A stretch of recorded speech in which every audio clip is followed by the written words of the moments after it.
Have you ever wondered how pro players seem to complete every pass they throw in Madden 26? Well, in this video, I'm breaking down 3 passing tips that would transform your offense in Madden 26. Let's jump right into it. Alright, so tip number 1 is going to be making sure you have the right passing settings turned on. This will absolutely transform your offensive game. Look, you can't pass with the wrong settings, okay? It's really that simple. Let me show you the best settings. Alright, so you see them here, placement and accuracy, pass lead slowdown turned off, pass lead increase on none. Some people actually like to have this on small. I just like to have it on none. Alright, here's your reticle speed on 8 out of 20. Okay, so that's the passing settings you want to use. So we're gonna go ahead and show some passes with freeform, show off how you can use it. So one of the best illustrations is going to be putting the defense in man coverage, taking the snap, and watching how K.N creates no separation.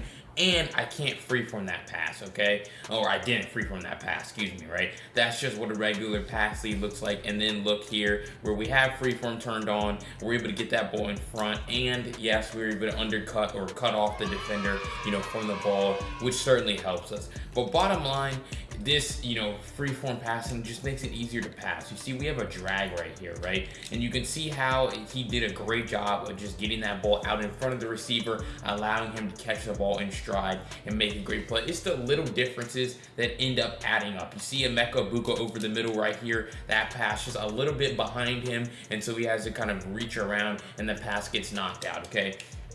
So it's all about trying to get these guys in stride. That time I freeform that pass out to that table route, and it allows him to catch the ball out in stride and make a great play on it, okay?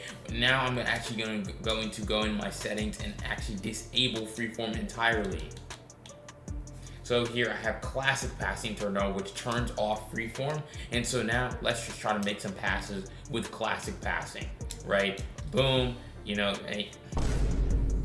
Try to throw this, and let's see, that ball is just behind the receiver. Late read, ball is behind the receiver, and it gets knocked out by the defender. Classic passing, it used to obviously be what we used, but you can see now all of these passes are behind these receivers. I just now don't really have any control over where these passes are going. Try to get that ball out in front, he ends up bringing the pass in. Great. It's just a lot less consistent. The best way that you can kind of illustrate it here is going to be with these corner routes. You see guarded very well, and that's just the game being bad, okay? These passes aren't open. I'm telling you, I hope you can start to see the illustration that freeform passing is the name of the game. Boom, knockout, or pass was going to be behind the receiver anyway. So honestly, just really great defense here.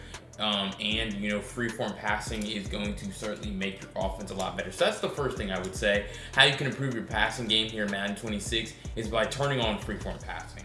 Alright, so the next thing that you need to make sure you're doing is stepping up in the pocket when you're on offense. It's very easy to drift back in the pocket, kind of forget what you're doing, but you need to make sure that you're actually flicking that left stick up, stepping up. Let me show you how it works. Alright, so this is the most important part of actually improving your offense here and your passing offense here. So I'm going to take this snap here, and I have freeform passing turned back on, so I'm able to get that ball out in front of the receiver. Beautiful, great throw, bring the pass in, right? So that's easy. But what if I take the snap and I just drift all the way back, and then obviously I try to make that throw all the way down that field? You can see how, one, you're playing out of rhythm on offense, right?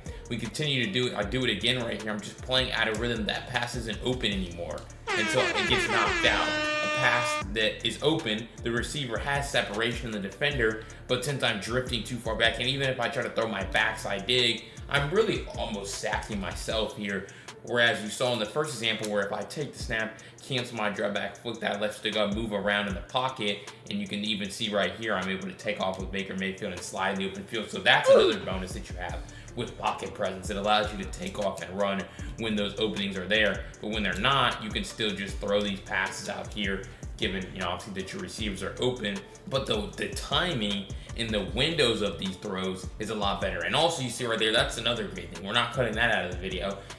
We got sacked there, but since we're stepping up in the pocket, the sack's only a 3-yard sack. It's now 2nd and 13, and we still have an opportunity to use freeform passing like we do right there and play ahead of the chain still and not be in a second and long situation. So ultimately, all you have to do, take the snap, flip the left stick up, cancel your drop back, and you can see sometimes you can take off, and sometimes you can end up delivering beautiful dots down the field.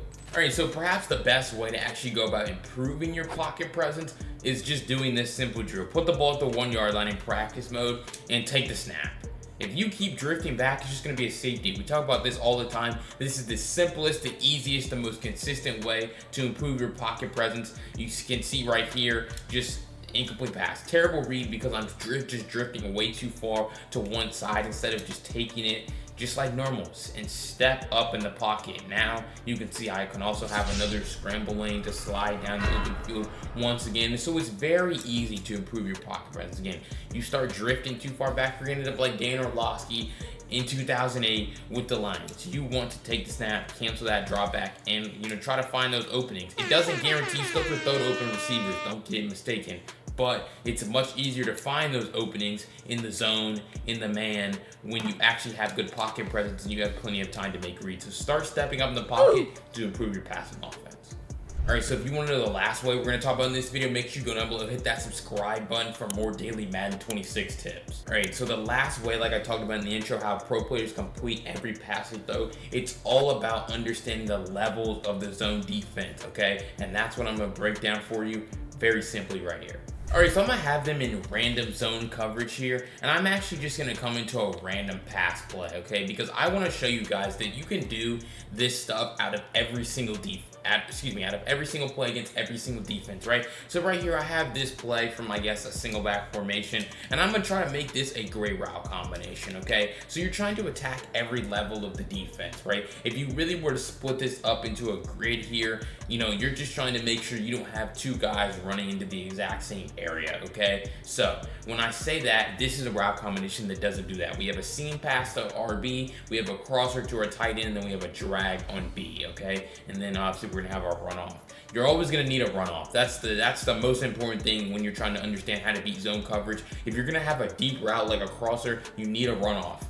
On Chris Godwin here, for example. So boom, I'm gonna take this snap right here and I'm gonna see, boom, level in the defense. It's going to be very hard for them. You're trying to basically space out all of their zones so that you can get guys wide open, okay? Right here, another random play. Not really a fan of this stock route combination, but what we can do is simply put B on a curl, our tight end on a drag, and X on a shriek. So hopefully this is a good breakdown here for you guys because boom, we're gonna take this snap and I'm just gonna see that's gonna be open right off the rip. No one's there, and so we're gonna be able to complete that pass. When you call plays on offense, call them with an intent, please. Do not just put good routes in the field and not throw them, okay?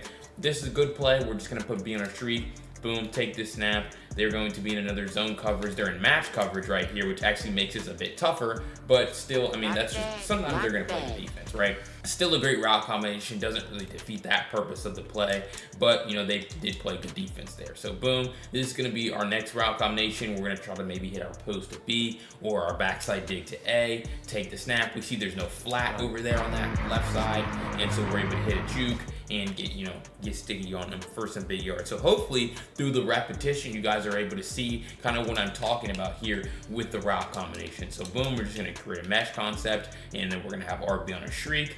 We're looking for B or one of our two mesh routes. Let's just say they take those away. Boom, we're gonna have that post in the middle, given we have time to throw in the pocket. So it's all about spacing their zones. You don't want to call route combinations like this, where you're gonna have two post routes or two curls or something like a route combination like this, and then this is terrible. No one's gonna get open here, right? Boom, we take this snap. Just no one's really open. You're just running a whole bunch of guys to the same spot, and that's just bad, okay? So really, you're just trying to understand the areas of the defense where you can attack. Boom, boom. Something like this, very easy, drag, boom, okay? Very easy to do, and just let me know in the comments if you have more questions about this, because this is complicated. It does take time to start to understand. And you cannot really salvage bad route combinations like this. This is just terrible right here. But I'm gonna try to do my best to do that. Trying to space out the field right here, and boom, now you see you have a much better play where you're able to actually go through read progressions. Use the 1, 2, 3. Godwin, Otten, Shepard.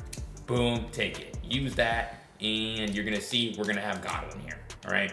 If we didn't have Godwin, we were going to have, our other guys on the field, and we're able to get out there if Godwin knows do stuff. But very easy, read progression, get from one read to the next, but also setting up good route combinations to give you a great chance to stress the zones. All right, so it really is that easy to become a better passer here. All you have to do, make sure you have the right settings, make sure you're having good pocket presence in the pocket and you're not drifting back, and then just make sure you're spacing the field out in zone coverage. And obviously, like I said, if you have questions, let me know down below in the comments. But I just helped this player, and this player transform their games in Madden 26, and I want to make you next. Click this video right here for more information about my one-on-one coaching platform where I can help you get better instantly. I'll see you on the next video.